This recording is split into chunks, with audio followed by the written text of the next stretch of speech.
Hi అండి, అందరూ ఎలా ఉన్నారు? బాగున్నారా? అరే ఏంటిది చూస్తుంటే ఏదో వెజ్ పలావ్ లాగా ఉంది. వెజ్ పలావ్ కాదండి, వెజిటేబుల్ మించి మష్రూమ్ పలావ్. అవునండి, మష్రూమ్ పలావే. అప్పటికప్పుడు తక్కువ వెజిటేబుల్స్ వేసుకొని ఈ విధంగా మష్రూమ్ పలావ్ చేసుకుంటే నాన్ వెజ్ పలావ్ కూడా అవసరం లేదండి. నాన్ వెజ్ తినని వాళ్ళు కూడా ఈ విధంగా మష్రూమ్ పలావ్ సింపుల్గా చేసేసుకోండి. టేస్ట్ అయితే సూపర్గా ఉంటుంది. వీడియోని అస్సలు మిస్ అవ్వకుండా లాస్ట్ వరకు చూడండి. తక్కువ మసాలా వేసుకొని ఈ విధంగా మష్రూమ్ పలావ్ చేసుకుంటే రుచికి రుచి, ఆరోగ్యానికి ఆరోగ్యం. వీడియోని ఒకసారి లాస్ట్ వరకు చూసేయండి. నచ్చితే లైక్ చేసి, షేర్ చేసి, సబ్స్క్రైబ్ చేసుకోండి. ముందుగా ప్రాసెస్ ఏంటో చూసేద్దామా? ముందుగా ఒక గిన్నె స్టవ్ మీద పెట్టుకొని ఆన్ చేసుకొని ఆయిల్ పోసుకోండి. ఇలా ఆయిల్ వేడెక్కిన తర్వాత బిర్యానీ స్పైసెస్ ఉంటుంది కదండి, అవి చెక్క, లవంగ, మొగ్గ, అనాస పువ్వు, బిర్యానీ ఆకు, యాలకులు, నల్ల యాలుక, ఇవన్నీ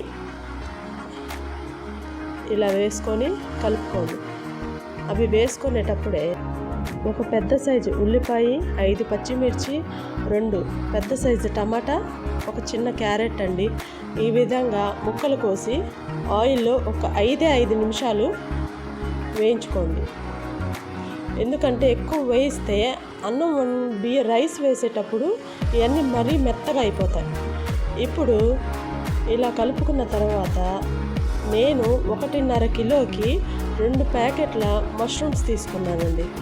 ఈ విధంగా మష్రూమ్స్ అన్ని ముక్కలుగా కట్ చేసుకొని వేసేసుకోండి. మేము మష్రూమ్స్ కొంచెం ఎక్కువగానే వాడతామండి, అందుకే ఇంట్లో వాళ్ళందరికీ చాలా ఇష్టం అన్నమాట. అందుకని 1.5 కిలోకి మేము ఎక్కువ క్వాంటిటీని మష్రూమ్స్ యూజ్ చేస్తాం. ఈ విధంగా కలుపుకున్న తర్వాత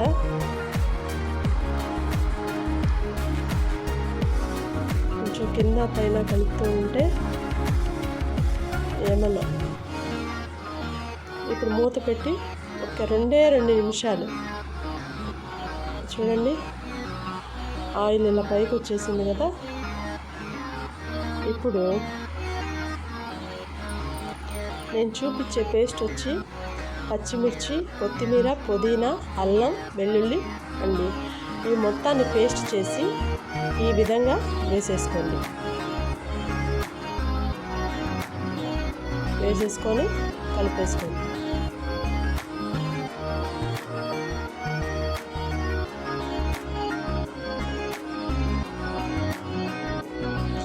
మంటని మాత్రం హై ఫ్లేమ్ మీదే ఉంచుకోండి, ఎందుకంటే ఇవి ఊరకనే కుక్ అయిపోతాయి.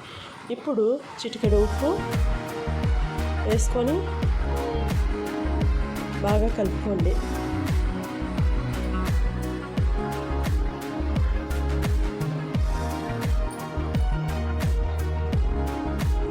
చూడండి, ఉడికేటప్పుడే 1.5 కిలోకి ఎంత వాటర్ కావాలో అంత పోసేసుకుందాం. ఇప్పుడు క్వాంటిటీ చెప్పాలంటే ఒక గ్లాస్కి వచ్చి మామూలు రైస్ కాబట్టి 1 గ్లాసుకి 1.5 పోసుకుంటే, లేదంటే మరీ పాత బియ్యం అయితే 1.25 గ్లాస్ పోసుకోవచ్చండి. అది మీ బియ్యాన్ని బట్టి ఉంటుంది. ఇప్పుడు రుచికి సరిపడా ఉప్పు వేసుకుందాం.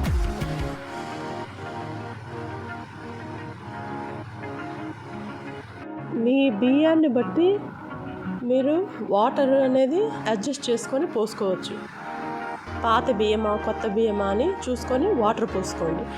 ఈ విధంగా ఉప్పు వేసుకున్న తర్వాత మూత పెట్టి ఒక 10 నిమిషాల తర్వాత చూడండి, ఈ విధంగా కొంచెం ఉడుకుతుంది అనంగా ఇలా కలుపుకొని 1 స్పూన్ గరం మసాలా వేసుకుందాం.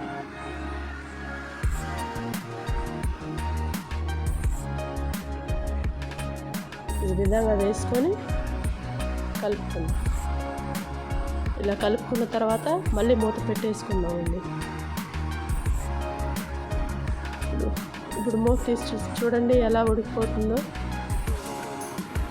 ఇలా వాటర్ అంతా ఉడికింది కదా. ఇప్పుడు మనం శుభ్రంగా కడిగి పెట్టుకున్న రైస్ని వేసేసుకుందాం.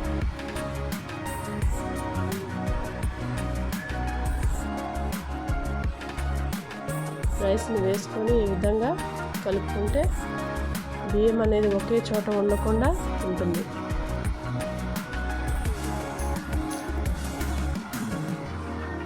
మూత పెట్టకుండా ఒక 10 నిమిషాలు ఈ విధంగా అన్నం పైకి ఇట్లా వచ్చేంత వరకు ఉడికించుకోండి. హై ఫ్లేమ్ మీదే పెట్టుకోండి. చూడండి, ఇప్పుడు సిమ్లో పెట్టి మూత బోర్లా వేసి పెట్టుకుంటే మనకు అడ్జస్ట్ అవుతుంది. చూడండి రైస్ ఎంత పర్ఫెక్ట్గా కుక్ అయిందో. ఇప్పుడు పైన కొత్తిమీర, పుదీనా ఈ విధంగా వేసుకొని కొంచెం నెయ్యి ఉంటే నెయ్యి కూడా వేసేసుకుందాం.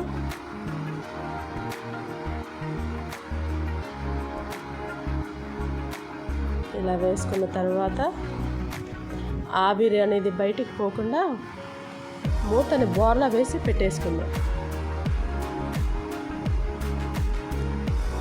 చూడండి, ఇప్పుడు చూడండి, ఎంత పర్ఫెక్ట్గా వచ్చిందండి మష్రూమ్ పలావ్.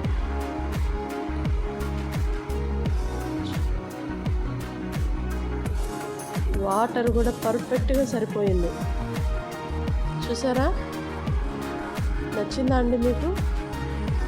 ట్రై చేయండి, ఒకసారి ట్రై చేసి మీరు కూడా ఎంజాయ్ చేయండి. నచ్చితే లైక్ చేసి, షేర్ చేసి, సబ్స్క్రైబ్ చేసుకోండి. Thanks for watching.